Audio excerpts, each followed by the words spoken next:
alguém perguntar a você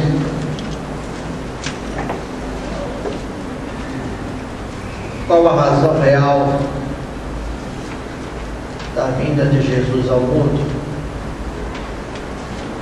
e ele não veio ao mundo para satisfazer os nossos caprichos, nossas vontades consumistas,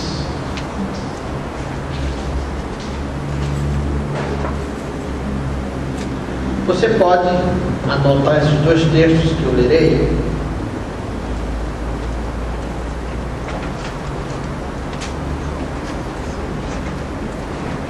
E a partir desse texto, ou desses dois textos, você pode explicar qual a razão, por que Jesus veio ao mundo. O primeiro deles é um texto escrito no Evangelho de Mateus, que tinha como propósito apresentar Jesus aos judeus. E é o texto que fala da chamada de Mateus, do chamado de Mateus. E no versículo 11, os discípulos de Jesus foram interpelados: por que que o vosso mestre come com publicanos e pecadores? O ato de comer no Oriente é um ato de comunhão. Naquela época não existia fast food, onde sentavam-se à mesa 3, 4, 5, 10 pessoas estranhas. Quando você comia com alguém, você tinha um certo relacionamento com essa pessoa. E o texto diz que Jesus fez um convite a Mateus, que era cobrador de impostos, persona não grata aos judeus, e saindo dali,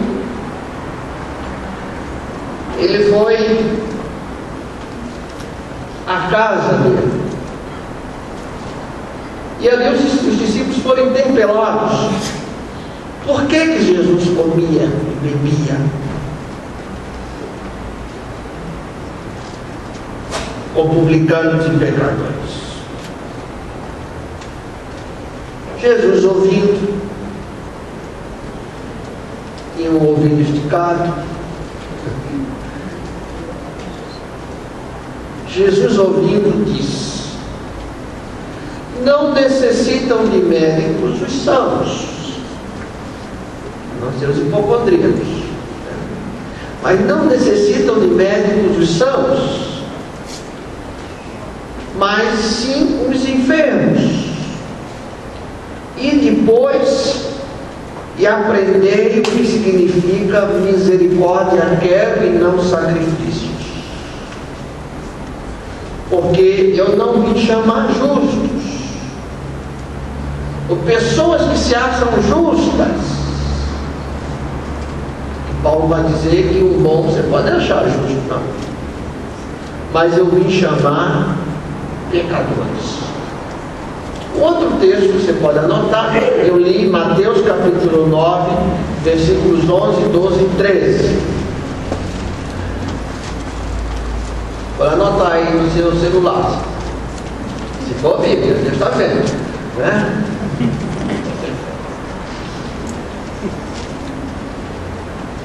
No Evangelho de Lucas, capítulo 19, verso 10,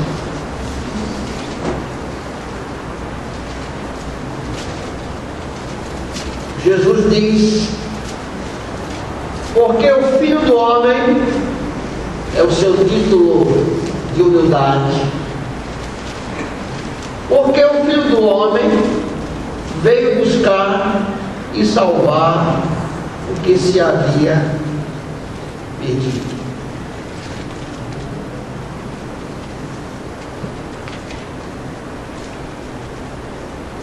Jesus veio resgatar, salvar. transformar, mudar a direção. O Evangelho é isso. A opção de Deus por gente que não se pode ajudar e ninguém quer ajudar. Porque o Evangelho devolve a integridade. Mas o texto que eu quero ler nesta noite, partilhar com os irmãos, foi um texto que por mais de 100 anos foi rejeitado pela igreja primitiva. Tanto é que na sua Bíblia é provável que apareça em pochete, dizendo que não consta dos manuscritos mais antigos. Por quê? O grupo de moralistas da época não engoliam esse texto, achavam permissivo, porque falava não de um homem adúltero, mas de uma mulher adúltera. E a sociedade até hoje tem 2 pesos e 2 medidas para o homem adúltero e a mulher adúltera. A sociedade é muito mais condescendente. É muito mais de comes e bebes com homens adúlteros do que com mulheres adúlteras. Isso acontece até hoje. Há um livro muito bom chamado A História da Mulher no Brasil. Vale a pena quem quiser ler, pense nele.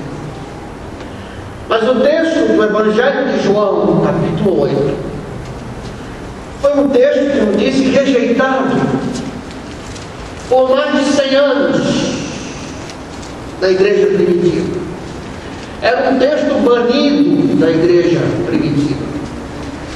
E diziam e justificavam que não era a linguagem joanina, não tinha a ver com o ensino de João, mas a essência desse texto é amor, é perdão, é graça, é misericórdia. E um chamado, inclusive para nós adultos e mais velhos, que nós também temos pecados. Pecado não é um privilégio da geração jovem. Pecado que acontece aos 10, acontece aos 80, aos 90. Por isso, esse texto afrontava a moralidade da época.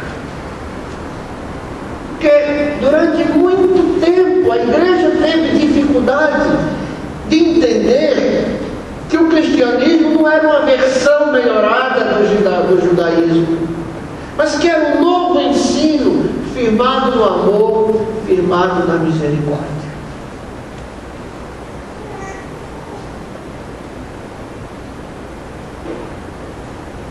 Diz o texto, em João capítulo 8,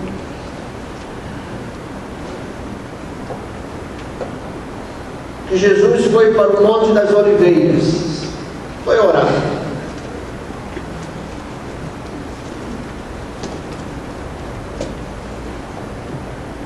Pela manhã cedo, voltou ao templo e todo o povo vinha ter com ele, e Jesus, assentando-se, o ensinava. Foi Jesus para o Monte das Oliveiras, pela manhã cedo voltou ao templo e todo o povo vinha ter com ele, e Jesus, sentando-se, o ensinava.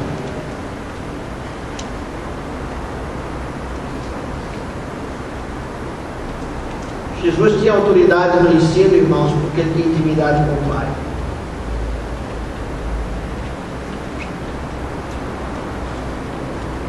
E quanto mais você se aproxima de Deus, menos legalista você fica.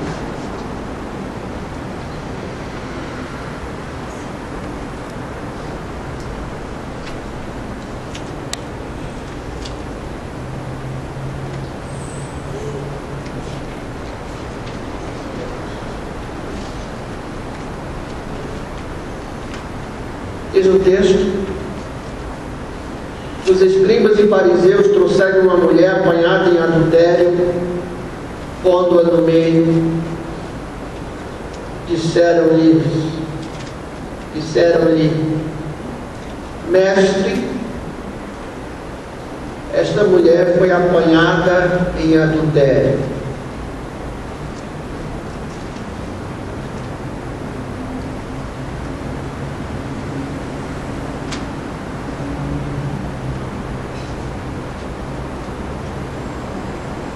Às vezes, quando julgamos e quando apanhamos alguém em pecado, é a forma de nos protegermos dos nossos próprios pecados.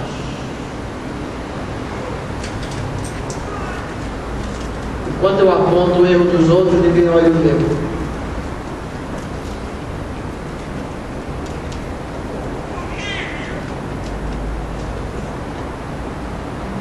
Enquanto eu condeno o mensalão, ninguém olha os meus mensalões.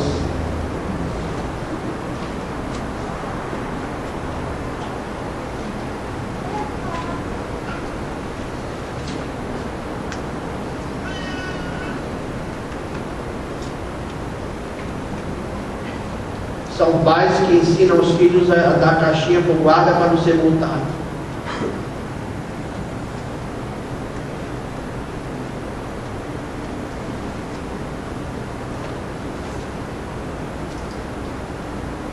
Eles disseram, ora, versículo 5, Moisés nos ordena na lei que os tais sejam apedrejados, que as tais sejam apedrejadas.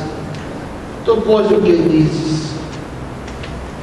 Isso diziam eles, tentando para terem de que o acusar. Há uma linha muito tênue, irmãos, muito tênue, entre a graça e o pecado. E às vezes somos confundidos como participantes de um pecado, quando na realidade nós rejeitamos o pecado, mas amamos o pecador, compreendemos a dor do pecador, compreendemos o sentimento do pecador, compreendemos às vezes o que é a vida do pecador, sem termos que apoiar o pecado. Mas muitas vezes somos confundidos. Por que pregamos graça? Por que ensinamos amor? Por que partilhamos do amor de Cristo? Por que compreendemos a dor do outro? Somos confundidos como alguém que participa daquilo. E é por isso que a igreja rejeitava isso no princípio. Eles não entendiam, porque parecia que Jesus estava envolvia a mulher. Ainda hoje elas lutam.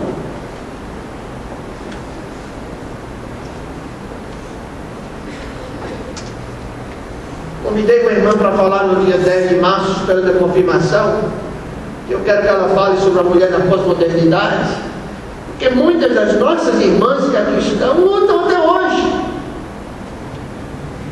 Porque a sociedade ainda tem 2 pesos e 2 medidas, mas o cristianismo, na sua essência, não traz esses 2 pesos e essas 2 medidas. E é isso que Jesus estava ensinando. Ele queria dizer geração hipócrita. Geração que não percebe o seu próprio pecado.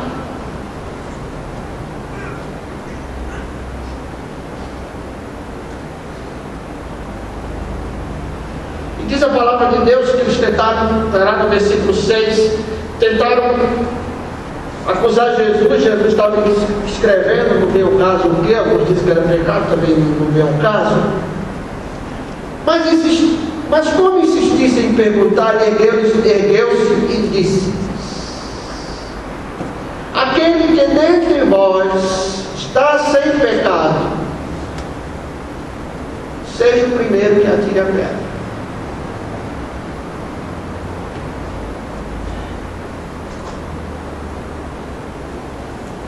Entendem, irmãos? Jesus não estava justificando o pecado daquela mulher, ou daquele homem, seja lá. Ele está dizendo: olhe para dentro de você mesmo. Olhe para dentro de você mesmo.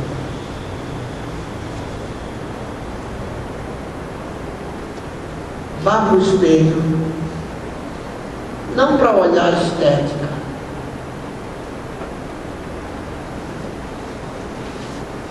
mas para tentar olhar dentro. Talvez digamos o que Paulo disse: eu sou o principal dos pecadores.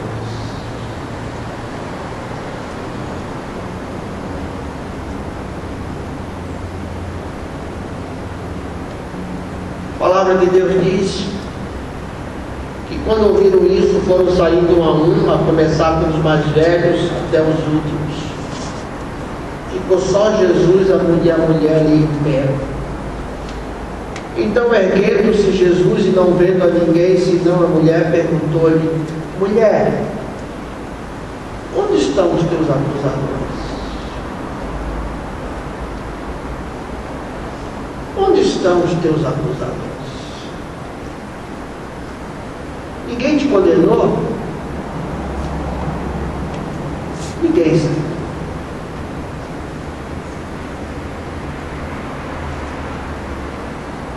Disse-lhe Jesus: eu não te condeno. Não pecado. Porque não veio condenar. Já está condenado. João capítulo 3. Vai-te e não peques mais.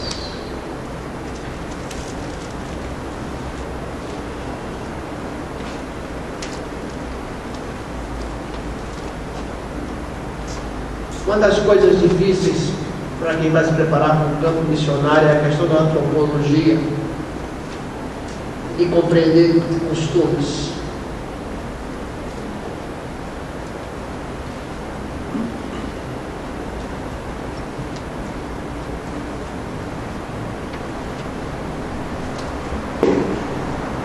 Até você conseguir entrar na mente de um povo, de uma cultura, para tentar compreender isso.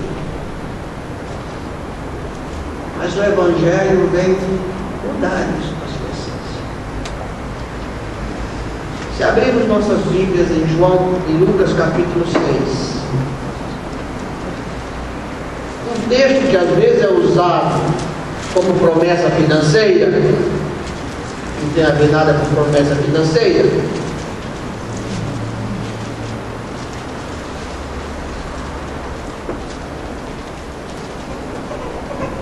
É um texto de 10 versículos que eu quero ler na tela. E diz assim: na realidade é a forma como o evangelista Lucas narra o Sermão do Monte. Abra a sua Bíblia, se tiver, veja o que diz a palavra de Deus.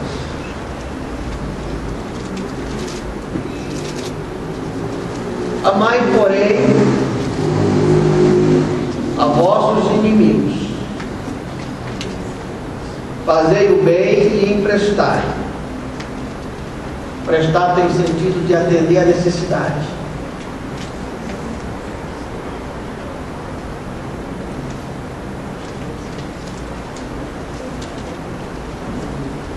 Nunca desanimando. E grande será a vossa recompensa, e sereis filhos do Altíssimo, porque Ele é benigno até para com os ingratos e maus. Sede misericordiosos também, como vosso Pai é misericordioso. Não julgueis e não sereis julgados, não condeneis e não sereis condenados, perdoai e sereis perdoados. E aqui eu volto a uma explicação que é importante, né? Não julgais para que não sejais julgados. Foi o primeiro texto que eu fiz exegese na minha vida. O que esse texto quer dizer, e o outro também, é que quando você for julgar alguém, a balança tem que pender favoravelmente a quem você vai julgar primeiro. A geração de hoje não lembra do tempo de feira que tinha aquela balança de prato. Se você quisesse ganhar umas gramas a mais, você pesava o que você queria comprar, onde estava o peso, tirava o peso e lá trocava de prato, porque aquele prato estava viciado, né? Aquele peso estava viciado. A palavra de Deus está dizendo: se eu for julgar o Oswaldo, a balança tem que pender favorável para ele. Vocês são por nome, viu? Vamos colocar uma música nessa história. Se eu for julgar o Leandro, vai perder a chance, né? Se eu for julgar o Leandro, a balança de justiça deve ser favorável, primeiramente.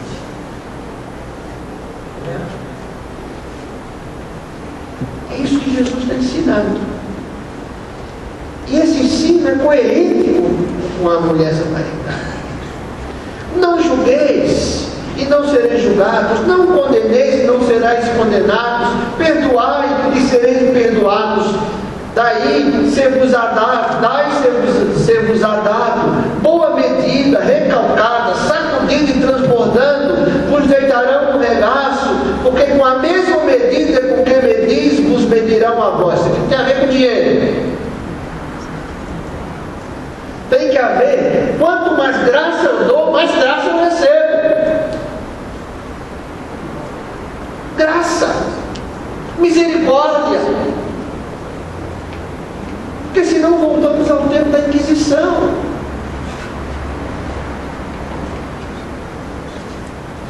Glorificamos a Deus por restaurar homens, mas temos dificuldade de restaurar irmãos.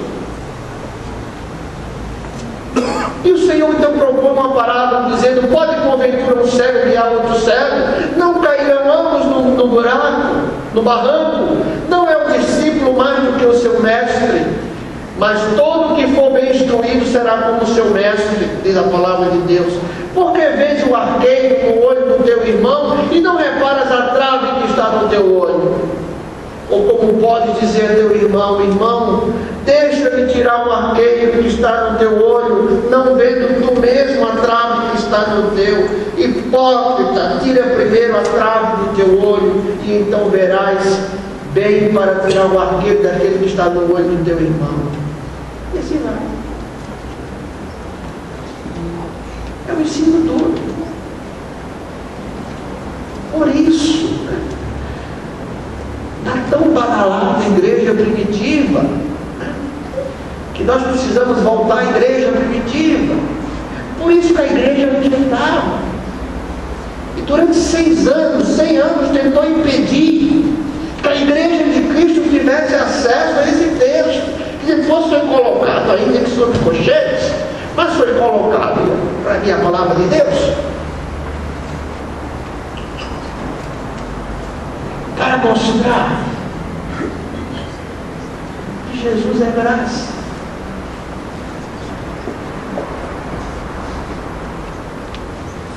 Graça de Deus, infinito amor, graça que salva todo o que crê. Graça, graça, graça, graça, graça. Como diz o hino 18 do cantor cristão: ó, não tens ouvido do amor sem igual, do amor que meu Deus tem por ti, o amor que levou o teu filho entregar. Ó, crê nesse amor sem igual. Cantamos pouco esse hino, nem cantamos. O hino 18 do cantor cristão: ó, crê nesse amor sem igual, ó, crê nesse amor sem igual. A graça de Deus te chama do céu. Ó, crê nesse amor sem igual. Graça. Jesus não estava dizendo que ela estava certa na sua atitude. Tanto é que a história mostra a restauração. E o Evangelho traz dignidade de vida. O Evangelho traz graça. Nós é que às vezes esquecemos que fomos encontrados na curva do rio. Fomos encontrados no dia de chuva ladeira abaixo, a chuva traz tudo. E aí quando saímos da curva do rio, estamos mais no leito, começamos a julgar aquilo que passa no rio. Esquecendo que a graça não se pode transformar a vida sem graça. É interessante que Philip Yancey, no seu livro Maravilhosa Graça, ele diz algo que eu parei para pensar e começo a ver histórias e a conhecer histórias, que quando, se você é criado numa família onde há pouca graça, você formará uma família onde a ausência da graça será marcante. E seus filhos formarão famílias onde a ausência da graça será marcante. E seus bisnetos, netos formarão uma família onde a ausência da graça será marcante. E o que pode quebrar esse ciclo, que eu posso chamar de maldição, mas não é maldição, é falta da graça. É compreender a graça de Deus. Meu irmão, se seu filho não aprender perdão em casa, dificilmente aprenderá na igreja. Se seu filho não olhar em você e ver compaixão para o que está na lama, dificilmente terá compaixão para o que está na lama, a não ser que ele tenha um encontro contundente com a graça do Senhor Jesus. E é por isso que eles rejeitaram. Que era um ensino novo. Era um ensino que dizia, olha, essa lei não serve mais, que é graça. A lei só serve para quem vive sem graça.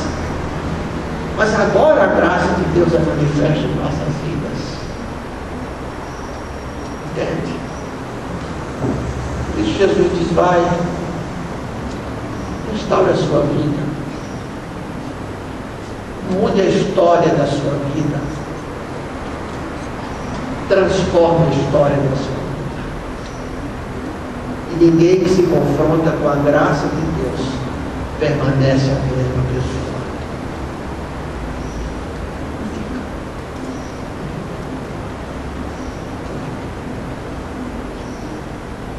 E Paulo diz isso de forma muito sábia quando diz, a graça que me fez idôneo. Eu era perseguidor, injuriador. E Deus me trouxe para esse ministério. Foi a graça que me fez idôneo. E a graça. E a graça. Essa gente precisa de graça. Não é fazendo ou imitando o que eles fazem que levaremos graça. Mas é mesmo não aprovando o que você faz para te falar do amor de Deus. Pode transformar a sua vida. Essa é a questão. Não é deixando de ser sal ou deixando de ser luz. Não é sendo confundido. Mas é fazendo diferença na atitude e no amor para a vontade. Se na sua classe, na sua sala de aula, for escolher um aluno misericordioso, você é escolhido. Vamos fazer aqui, para mim, simpatia, para mim, vamos aqui escolher a Miss Graça, ou Mr. Graça aqui na sala. Você seria eleito? Seria? As pessoas veem com você a graça de Jesus. Na sua empresa, não é porque você é um chefe exigente que não possa ter graça. O povo confunde as coisas. É graça. Seja empregado, será que se dirige para você para contar o que está acontecendo com ele? Graça, graça, graça.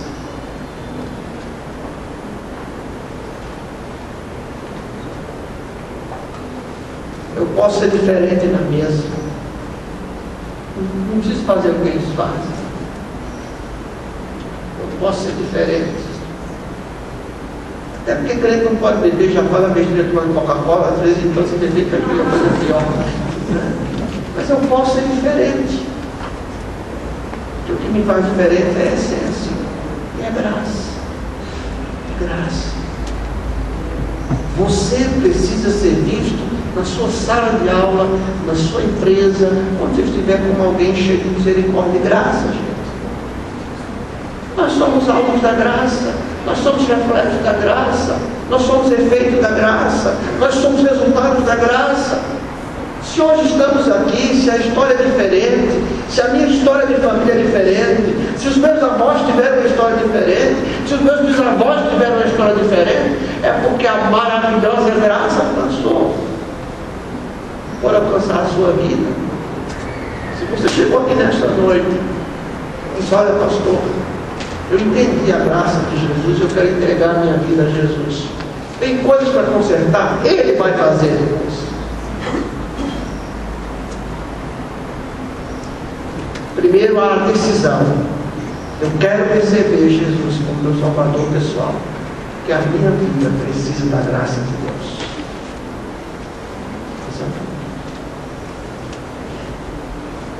Isso é o diferencial.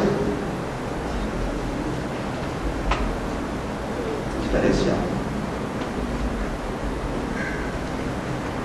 Essa é a diferença. E Deus não quer que ninguém se perca. Porque Jesus foi predestinado à cruz para que através do sacrifício dele fosse instaurado um novo testamento. O Novo Testamento ele acontece a partir da cruz, não foi a partir da manjedoura, foi a partir da cruz, quando Jesus derramou seu sangue, a sua vida vicária. Nós vamos ficar em pé, vamos cantar a maravilhosa graça, os mais belos hinos da nossa glória cristã. Quem souber cantar soprano, tenor, baixo, né? Contralto, cante aí. É um hino novo. É novo porque tem que cantar novo. O momento é novo. Você não conhece, escute a primeira vez.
Entendeu a mensagem pregada, entendeu o Evangelho, entende que precisa da graça de Deus na sua vida, que é Jesus. Foi Ele quem morreu na cruz. Não há salvação fora de Jesus. Não há outro mediador entre Deus e os homens a não ser Jesus. Queria convidá-lo para que nesta noite você tomasse, desse um passo em direção a essa graça. Recebesse Jesus como seu Salvador. Você pode fazer isso levantando a sua mão onde estiver, depois eu vou orar por você, claro. Ou você que já tem ouvido o Evangelho há tanto tempo, está na hora de tomar uma posição ao lado de Jesus, aceitá-lo publicamente, dizer: olha, quero ser batizado, quero ser preparado para isso.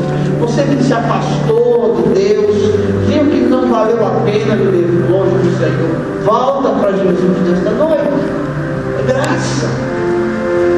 O que fez? Está feito. Está certo. Eleito derramado. Agora que passa. Isso é feito por Jesus na sua vida. Por isso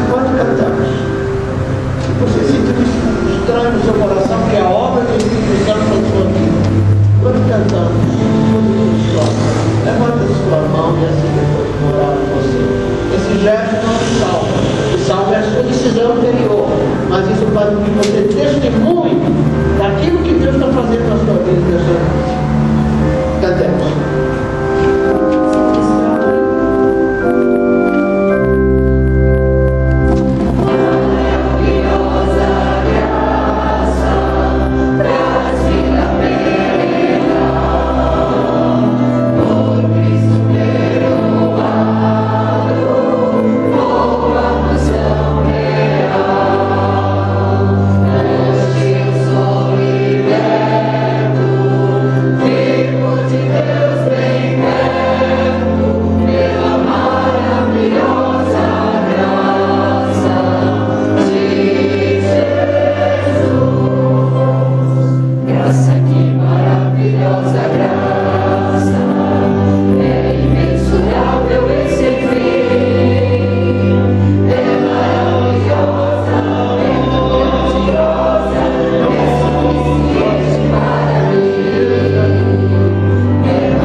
Graças te damos, Senhor,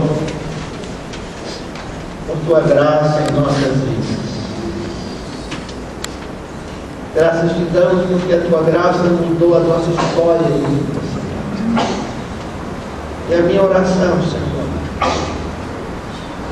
que ela possa mudar corações, histórias, vidas. Que a graça do nosso Senhor e Salvador Jesus Cristo, o amor de Deus, o Pai e as consolações do Espírito Santo sejam com todos nós, agora e para todos sempre. Amém. Deus abençoe.